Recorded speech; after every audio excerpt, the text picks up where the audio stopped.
അങ്ങനെ അവസാനം ഖലീഫ കണ്ടു നിന്നിരിക്കുകയാണ്. പടം എങ്ങനെയുണ്ടോ ചോദിച്ചാൽ നിരാശപ്പെടുത്തി guys. സത്യം പറഞ്ഞാൽ വിചാരിച്ചത്രയൊന്നും പടം എനിക്ക് വർക്കായില്ല എന്നുള്ളതാണ്. പടത്തിലേക്ക് വരികയാണെങ്കിൽ നോർമൽ ഒരു മാസ് മസാല പടം. പടത്തിന് എടുത്തു പറയാൻ പോസിറ്റീവുകളായിട്ട് പറയുകയാണെങ്കിൽ ജെയ്ക്സ് ബിജോയ് ഇതിൽ ചെയ്ത വർക്ക് കിഡിലനായിട്ട് ഇതിൽ BGM വർക്കൊക്കെ ചെയ്തിട്ടുണ്ട്.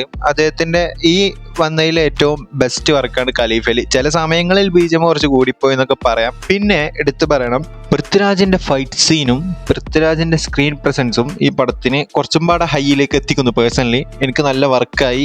കറക്റ്റ് മീറ്ററിൽ തന്നെയാണ് പൃഥ്വിരാജിന്റെ ക്യാരക്ടർ ഇതിൽ പ്ലേസ് ചെയ്തിട്ടുള്ളത്. അതെന്തായാലും എടുത്തു പറയണം. ഈ പടത്തിൽ മെയിൻ പ്രശ്നം പറ്റിയത് ഇതിന്റെ സ്ക്രിപ്റ്റ് തന്നെയാണ്. ഇമോഷണലി ഈ ഒരു പടം പേഴ്സണലി എനിക്ക് കണക്ട് ആയിട്ടില്ല. പിന്നെ ഒരുപാട് അധികം ഞാൻ പറഞ്ഞല്ലോ, സ്ക്രിപ്റ്റിന് മാത്രം ഒരു വിഷയമുള്ളൂ ഈ പടത്തിൽ.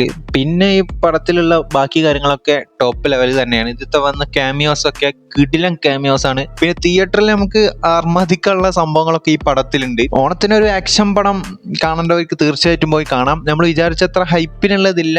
ക്ലൈമാക്സ് ഒരു 10-15 മിനിറ്റ് അത് കിടിലനായിട്ട് ചെയ്തിട്ടുണ്ട്. മോഹൻലാലിന്റെ ലുക്ക് ഒരുപാട് ആൾക്കാർ വിമർശിക്കുന്നുണ്ട്. തീർച്ചയായിട്ടും ഞാൻ പറയുന്നത് തംബ്നെയിലിൽ അങ്ങനെ കൊടുക്കാനുള്ള കാരണം അതിന്റെ സെക്കൻഡ് പാർട്ട് അനൗൺസ് ചെയ്തിട്ടുണ്ട്. ഓക്കെ, ഖലീഫയുടെ സെക്കൻഡ് പാർട്ട് ഇപ്പൊ നിലവിൽ അനൗൺസ് ചെയ്തിട്ടുണ്ട്. അതിന്റെ ഒരു സംഭവങ്ങളെ കൊടുക്കാം. ഇപ്പൊ ഖലീഫക്ക് സെക്കൻഡ് പാർട്ട് എന്തായാലും വരുന്നുണ്ട്. അത് ഇന്ന് തന്നെ അനൗൺസ് ചെയ്തിട്ടുണ്ട്. ഓക്കെ, അപ്പോ പറഞ്ഞു വന്നത് മോഹൻലാലിന്റെ ലുക്ക് കിടലനായിട്ട് വന്നിട്ടുണ്ട്. അപ്പൊ ഇതിനെ വിമർശിക്കുന്നതിനോട് എനിക്ക് പറയാനുള്ളത്, ഈ ഒരു പ്രായം മമ്പറക്കൽ അഹമ്മദ് അലി എന്ന ക്യാരക്ടറിന് അത്യാവശ്യം പ്രായമുണ്ട്. പിന്നെ ഇതിൽ പരം എന്ത് ലുക്കാണ് ശരിക്കും കൊടുക്കേണ്ടത്? ഇത് പറയുന്നവര് ഇക്ക ഫാൻസ് ആണോ എന്താണെന്നൊന്നും അറിയില്ല. എന്തായാലും കറക്റ്റ് ലുക്ക് തന്നെയാണ്, കിടലൻ ലുക്ക്. ഒരുപാട് പടങ്ങളിൽ ക്യാമിയോ ചെയ്തിട്ടുണ്ട്. അതിലൊക്കെ മികച്ചൊരു ക്യാമിയായിട്ടാണ് എനിക്ക് തോന്നിയത്.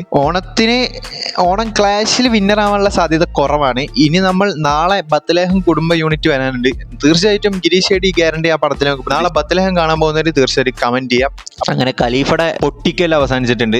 പൃഥ്വിരാജ് പറഞ്ഞ പോലെ പൊട്ടിച്ചു സാധനം. അപ്പോൾ ഖലീഫ കാണാൻ പോകുന്നവരുണ്ടെങ്കിൽ പോയി കണ്ട് നിങ്ങളെ വിലയേറിയ അഭിപ്രായങ്ങൾ കമന്റ് ചെയ്യാം.